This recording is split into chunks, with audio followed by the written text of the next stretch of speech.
how you can derive satisfaction, fulfillment from your work that goes way beyond pound signs. There's a huge amount of value and satisfaction that comes from that. And ultimately, we are and always will be first and foremost a law firm, but there are lots of those. So really aspiring to be a law firm with no broader, deeper sense of purpose, you're missing a trick. Hi, I'm Belden Menkus. Welcome to the Purposeful Strategist, the podcast that shifts the conversation about purpose and strategy from what organizations should do to what business leaders are doing and what they've learned along the way.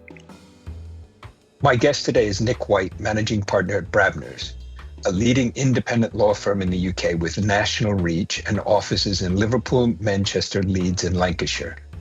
The firm has had 6 successive years of sustainable, profitable growth. A few months ago, it was selected as the UK's best law firm to work for by Best Companies. Around the same time, Nik himself was named Managing Partner of the Year at the Legal 500 Northern Powerhouse Awards, and very recently has been named as one of the Hot 100 lawyers in the UK by The Lawyer. Understandably, the Brabners partners recently re-elected Nik to his third 3-year term as managing partner.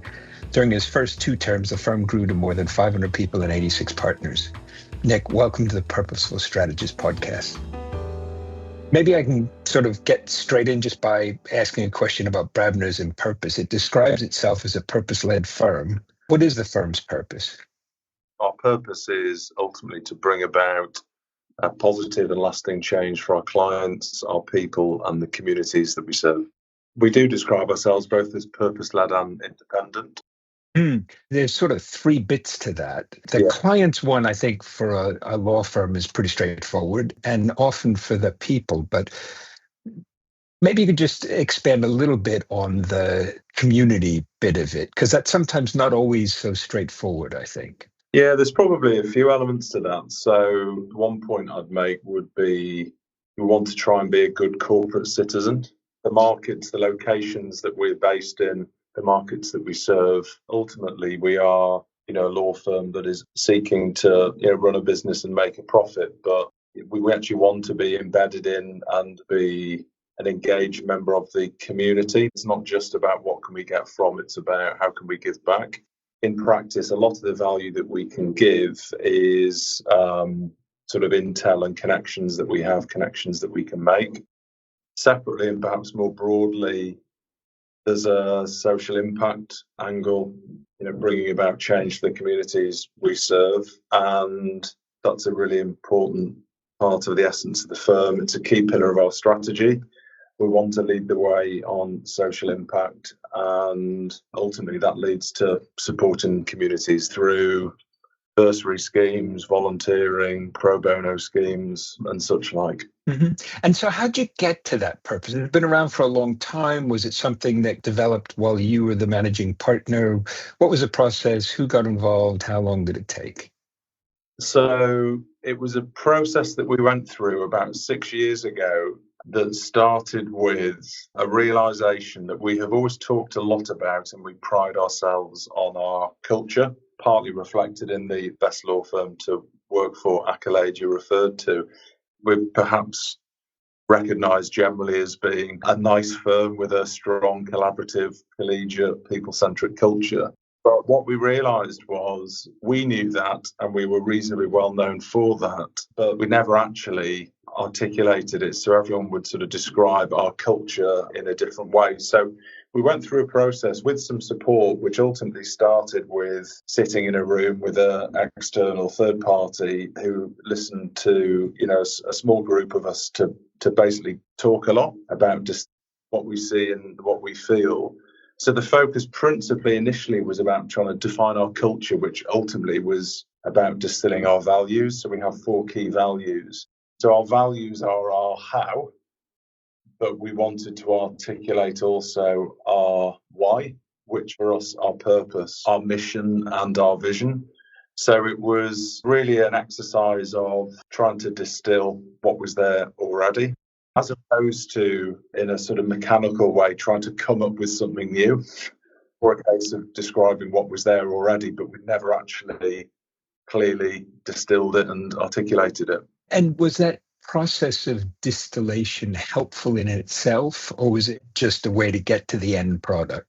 It was very cathartic, positive, rewarding. Our values and the purpose is inextricably linked. We have 4 values: to be ambitious, unashamedly be ambitious, but then also to show you care, to do what's right, and to stand together. And so sort of 3 of the 4 values are maybe far broader and deeper than just a sort of a business driver.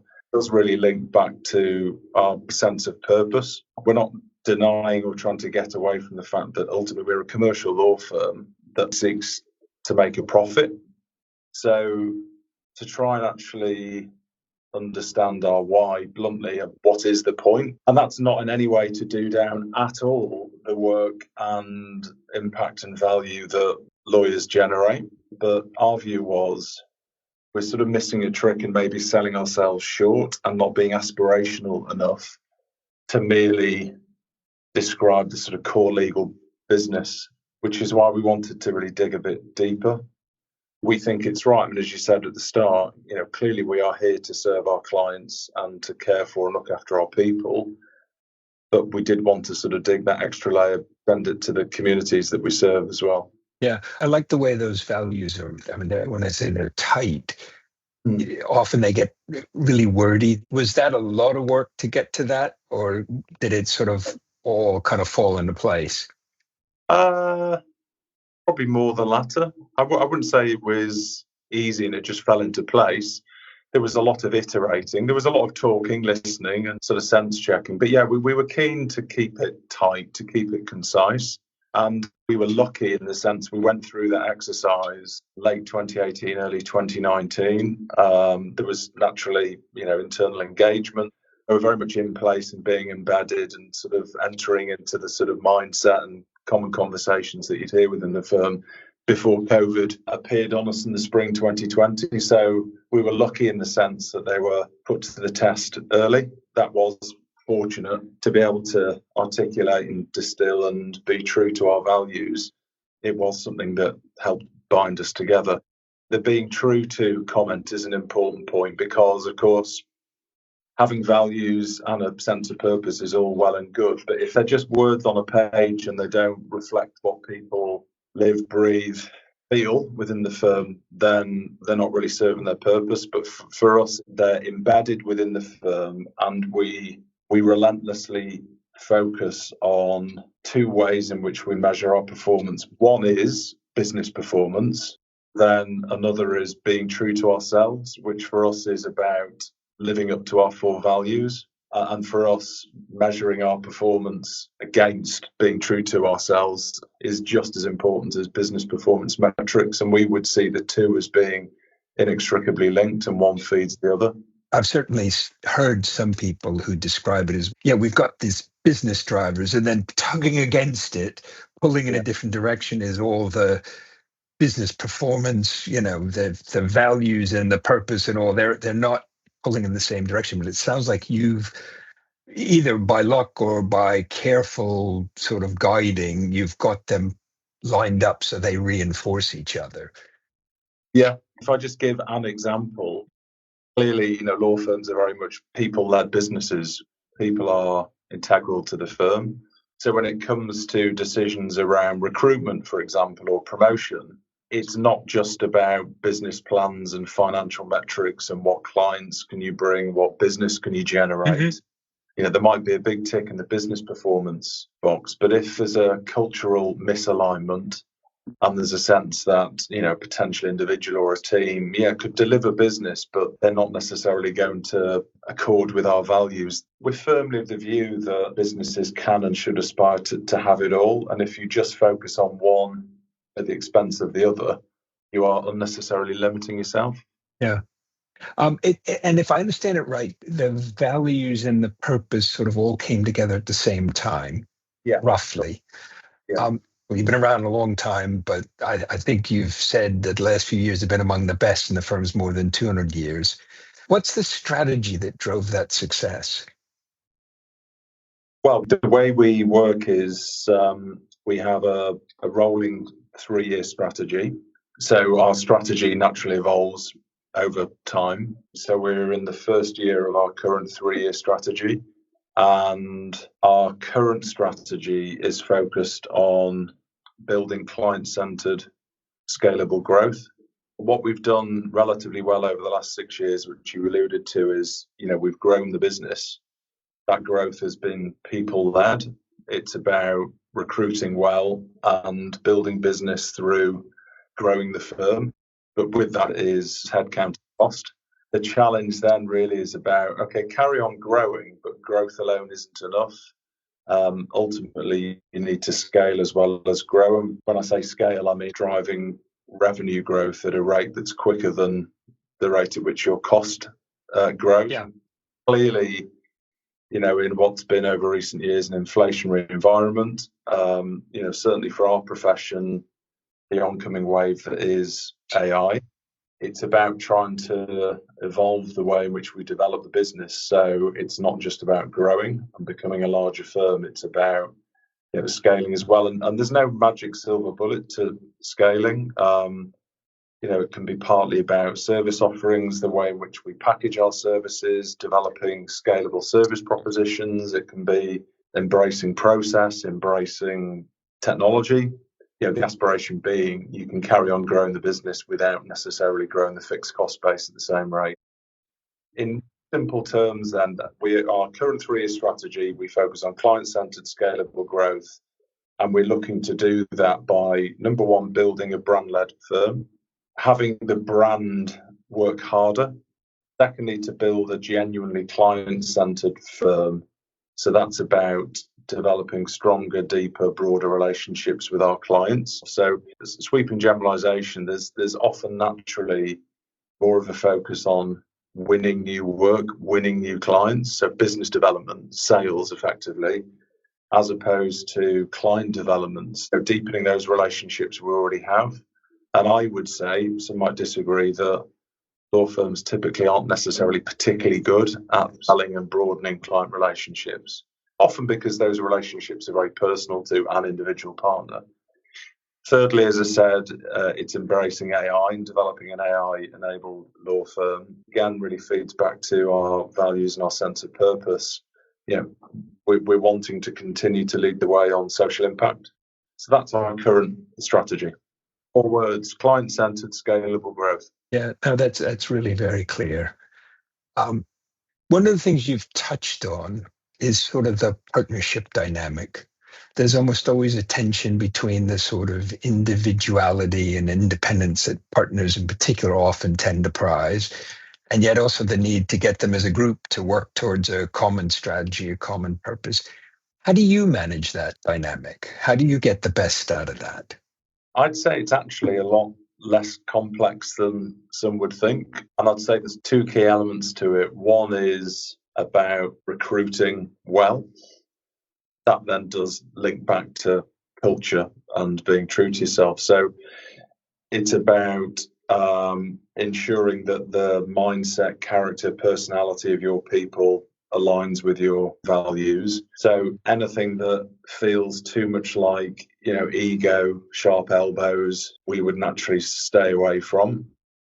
If you recruit well and get the right sort of characters that get what the firm is about, appreciate that ultimately it's for the greater good rather than a home for an individual partner to build a personal practice.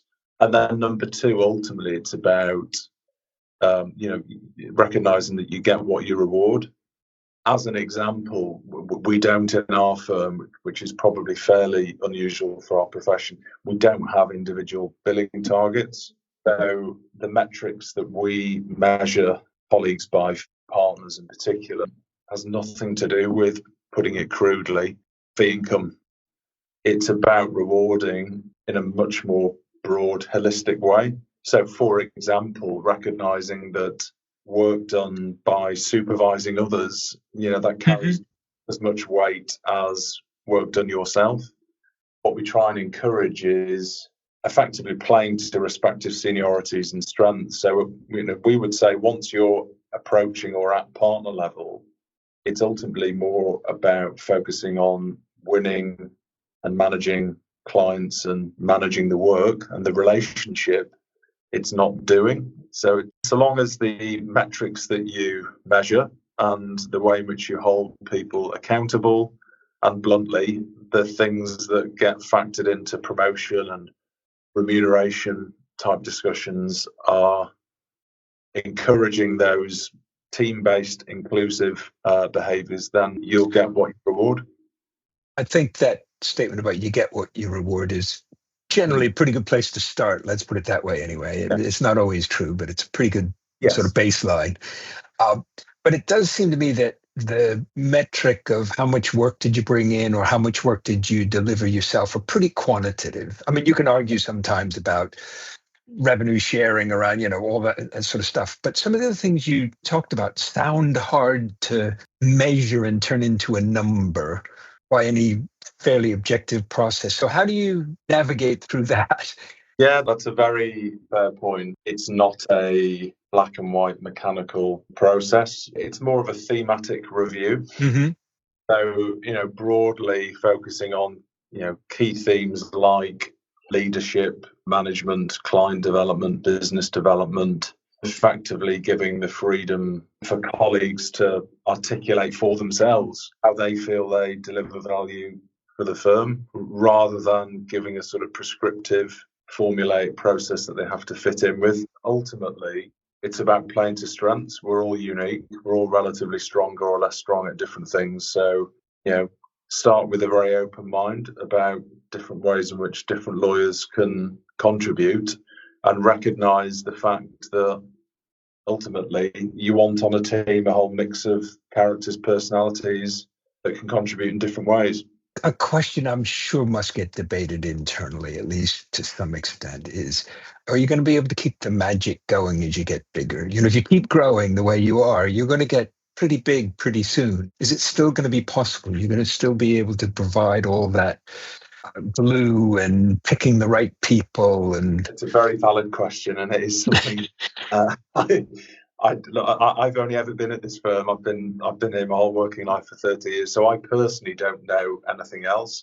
I am assured by others who've been at other organisations that actually size needn't be a predetermining thing, and it partly then does come back to the importance of things like having a clearly defined culture and values, that you keep them front and centre. Just to give a practical example, actually, something that gives me a huge amount of personal pride and satisfaction. So we opened a new office 2.5 years ago in Leeds.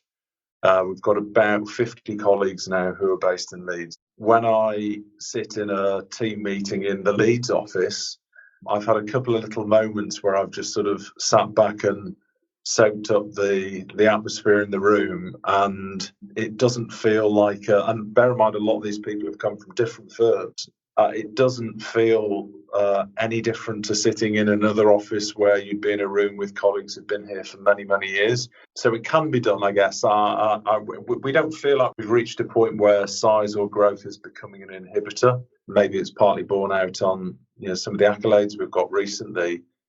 I would argue, actually, that that's as much because of rather than in spite of the growth. Then that comes back to my point about aspiring to have it all. It is possible to drive strong business performance, to unashamedly wish to develop a growing, profitable, sustainable business, and yet at the same time maintain that culture, retaining a sense of sort of family feel and it being a nice place to work. And I'd say there's a link between the two, actually, because we have grown and we're a more sustainable, secure business. We're a better place to work as a result. Mm-hmm. You're a certified B Corp, and I can see how that lines up with the purpose and to some large extent with the strategy. But beyond that, why is that important both to you and to Brabners? Why did you do that? It's great to see that the B Corp movement, which has been around for a while in the UK, but it's been really in relatively recent years, I'd say, it's starting to get traction and prominence, certainly amongst professional services. So we did it first and foremost because our view was it's all well and good us bluntly talking about all this, and we can back it up there is substance. However, far better to have an independent verification that cuts through, which is ultimately part of what the B Corp movement is about. It's about meeting high standards of verified performance, accountability, and transparency. So I guess, it's action rather than words. And at the time, I think it was 2022, we were the largest law firm in the UK to become a B Corp. I'm pleased to say we're now not, which kind of goes back to my point about, it's certainly got traction. I think at the time we were the first outside of London. We're very much now not, which again is great to see. So it was partly about setting ourselves a target and holding ourselves to account. And also the other point I'd make is I think a lot of people assume that it's all about sustainability in an environmental context, but it is social and environmental impact. So things that are measured and taken into account are pretty broad. It could be anything from how do we look after our people? What are our charitable efforts? Clearly, environmental credentials is important, but what does our supply chain look like? So it's a pretty holistic investment, which is ultimately trying to support building an inclusive, equitable, regenerative economy. Mm-hmm. That may or may not link into True North. I just wonder if you could describe a little bit about what it is, and is that part of a bigger shift you see in power and influence to more regional bases? How does it relate to the purpose? What's behind all that? Yeah, I think, yes, we've established it, but it's not something we sort of view in a proprietorial way. We don't want it to be seen as a Brabners thing. And I'll try and be balanced in saying what I'm about to say. It's pretty well known, the disparity of wealth opportunity in the UK between the north and the south, with the skew very much being towards London and the southeast. And it was recognising that ultimately there's no point sitting and waiting for Westminster to be the answer and moaning about it. There have been over the last decade, whether it's levelling up, which hasn't really happened. There is huge regional inequality, but within the north, there's some amazing enterprise businesses, energy. The challenge is to pull it all together and give it a voice, pull together both business and politics. So we just thought we'd launch this network. We've now got about 370 members, and it spans a whole raft of mix of members from owner-managed businesses right through to the likes of AMRC in Sheffield, politics represented, local authorities. We've had a local MP attend one of our events. As I said, banks, finance companies. It's a real mix. Yeah, it's partly about trying to corral and create a voice. It's still relatively early days, but we're happy with how it's going. And have you seen over time that the sort of the leadership of it is beginning to move away from just Brabners kind of leading it? Very much so. What's sort of a practical sign of that? How do you see that happening? I'd say this year is the year that it will evolve from, I guess, convening events. The various committees that exist are very much not Brabners led. It goes far beyond. Nik, you probably know more about what I'm going to say next than I ever will, but it feels to me like there's a very difficult transition you're trying to get to happen, to move from being the orchestrator and the convener and pulling a group of people together and then get them to develop their own leadership and their own people who are going to take it forward. I think it's really difficult. Yeah, but we can but try. Yes, absolutely. Absolutely. If you sort of look back over the last 6 years or so, kind of your time as the managing partner at Brabners, what have you learned? What's surprised you? What's encouraged you? I think the fact that you can develop and grow a business, you can drive change and instill energy, ambition without sacrificing culture. In many ways, it's a very, very different firm now in tangible ways, but actually the essence and the spirit of the firm still feels the same. I do take very seriously my duty and responsibility of acting as a custodian of the firm with a long history and heritage. My time as managing partner will be for a very, very short space of time. It's not for me or any of us to radically alter the firm that turns it into something else. And lots of firms have embracing or are starting to consider embracing private equity, floating, selling. Whereas our view is that that's not for us. Yes, we are trying to take what was a law firm first and trying to be a business and evolve it into a purpose-led business that happens to be a law firm. Yes, we want to grow for all the right reasons, but not at any cost. Yeah. Any advice you might give to other leaders as they think about purpose and strategy for their own organization? Well, the first thing I'd say is it has to be authentic and it has to reflect the reality. As I said at the start, how we came to our purpose and our values was an exercise of articulating what was there already rather than coming up with something in a vacuum and then trying to impose it on the business. So I think, it has to be authentic. A second point linked to that really is it's very much built from the ground up rather than created at the top and pushed down. And be open-minded. Don't feel that you have to sort of corral your values around a particular theme.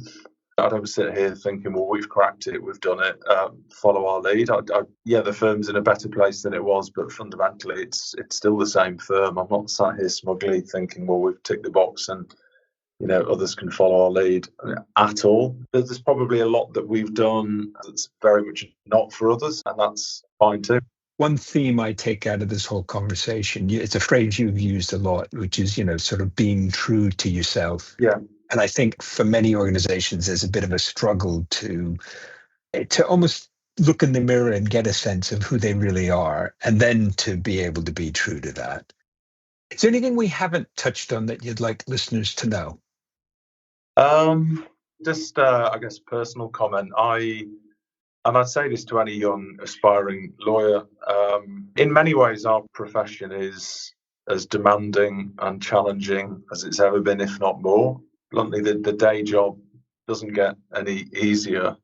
But I think if you broaden your view as to that sense of purpose and why we're here, how you can derive satisfaction, fulfillment from your work that goes way beyond pound signs, there's a huge amount of value and satisfaction that comes from that. And ultimately, we are and always will be first and foremost a law firm, but there are lots of those. So really aspiring to be a law firm with no broader, deeper sense of purpose, you're missing a trick. It's that sense of why we're here to service and support our clients, but we can and do aspire to more. And this does then lead back to social impact, whether it's volunteering, pro bono, some of the bursary schemes that we support to aspiring young lawyers from challenging socioeconomic backgrounds through to environmental projects. There's actually a lot of good that a law firm can do that in many ways got very little to do with its core business. That's really important and valuable. It serves a really valid purpose. We're not just on a sort of B Corp inspired frolic, trying to be someone that we're not. That's probably a pretty good note to end on, actually, Nik. I really appreciate both the candor of some of the challenges, but also some of the sort of practical, you can almost sort of stop at any moment and go, hang on a minute. Are we actually being true to ourselves here? It stops being quite so airy-fairy as it can sometimes sound. So really appreciate you sharing that. Thank you so much for joining us. Thank you for listening. Thanks.